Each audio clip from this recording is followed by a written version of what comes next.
mata pelajaran bahasa Indonesia dengan kompetensi dasar 3.5 dan 4.5. Kalau kita perhatikan ya, yang namanya ide pokok itu berarti asalnya dalam suatu paragraf.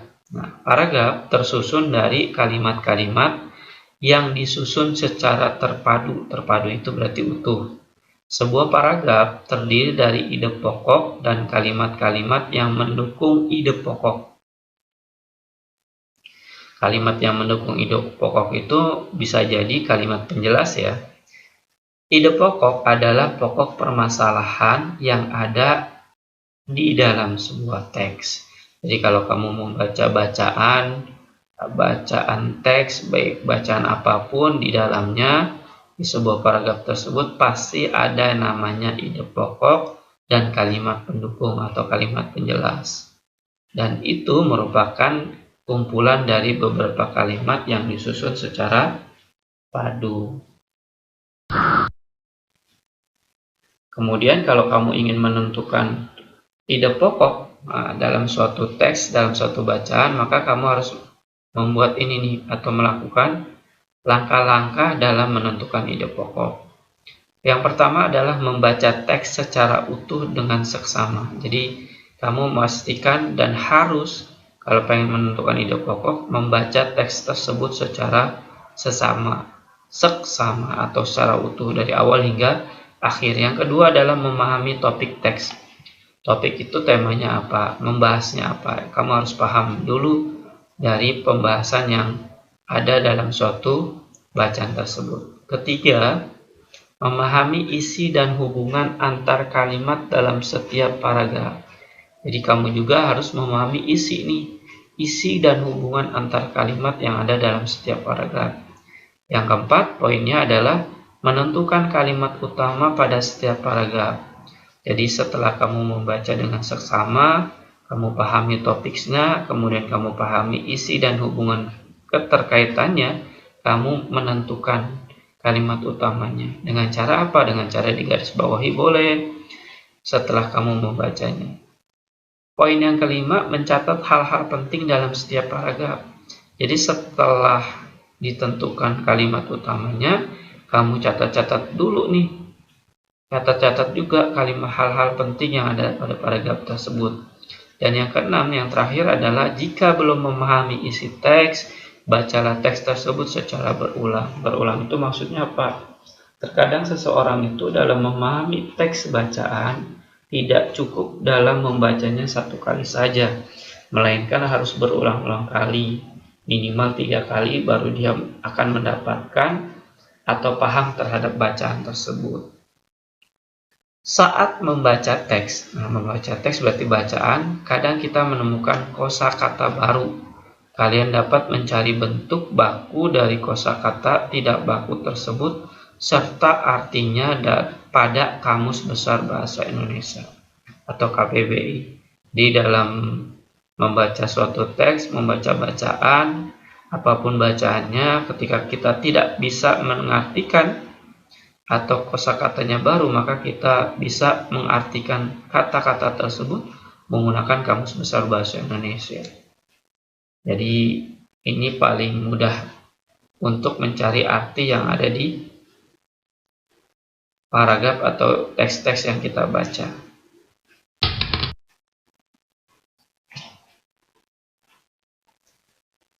Si dasar 3.7 dan 4.7. Kalau kita perhatikan, ini contohnya adalah salju ya.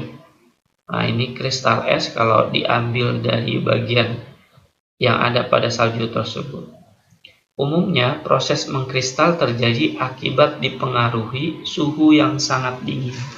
Jadi karena suhunya sangat dingin, maka terjadilah kristal. Contoh peristiwa mengkristal yang dapat dijumpai dalam kehidupan sehari-hari adalah pembentukan kristal es dari uap air yang sangat dingin. Berarti kalau di Indonesia itu kristal esnya itu bisa jadi adanya di freezer ya. Freezer yang ada di lemari es yang kita miliki. Ini contoh dalam kehidupan kita yang kita jumpai dalam kehidupan sehari-hari.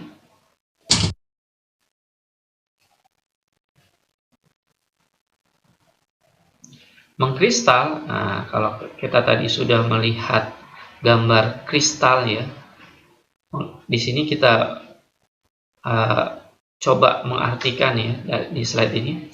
Mengkristal adalah peristiwa perubahan wujud benda dari gas menjadi padat.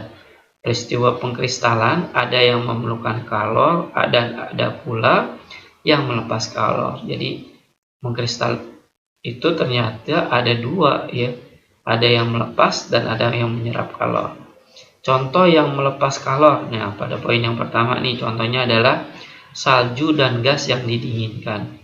Ini melepas kalor. Sedangkan yang menyerap kalor pada poin yang kedua, contohnya adalah proses pembuatan garam.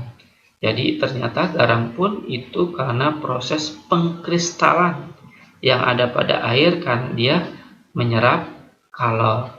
Dua hal ini adalah dua kejadian yang ada pada kehidupan kita sehari-hari.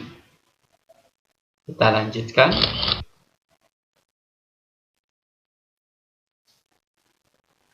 Berlanjut ke materi yang ketiga, seperti yang kita lihat tampak pada layar, kita akan membahas materi ketiga yaitu ragam seni rupa daerah. Ragam seni rupa dan daerah ini adalah materi ketiga yang muatan pelajarannya asalnya sumbernya dari SBDP dengan kompetensi dasar 3.4 dan 4.4. Dimana kalau kita perhatikan jenis-jenis karya seni rupa yang ada di setiap daerah itu antara lain atau berbeda-beda ya. Di sini ada contoh yang pertama adalah seni lukis daerah. Gambarnya ini ya. Seni lukis adalah seni yang menggambarkan objek-objek berupa pemandangan alam, manusia, hewan, tumbuhan dan benda di alam dengan nilai-nilai budaya yang ada di daerah setempat. Misalnya, seni lukis kemasan dari Bali. Nah, ini berarti dari Bali nih kemasan. Dan seni lukis kaca di Cirebon. Jadi ini adalah merupakan seni lukis daerah yang ada di Indonesia yang contohnya di sini ya, gambarnya itu berarti gambar ini dari seni lukis yang ada di Bali. Kemudian yang kedua, jenis-jenis seni ragam seni yang ada di Indonesia adalah seni patung daerah.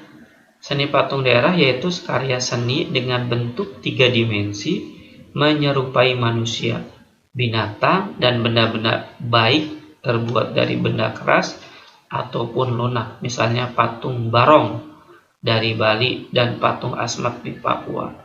Kalau ini patung barong ya. Nah, ini patung barong dari Bali. Dan ini merupakan seni patung daerah yang gambarnya menyerupai manusia dan bentuknya adalah 3 dimensi. Dan ini yang bisa melakukan adalah orang-orang yang memiliki seni karya seni dalam dirinya. Kemudian yang ketiga adalah seni kriya atau seni kerajinan. Seni kriya yaitu seni dalam membuat benda-benda yang dapat dimanfaatkan dalam kehidupan sehari-hari. Misalnya seni tekstil, kain tenun, batik, dan songket. Seni anyaman, rotan ya.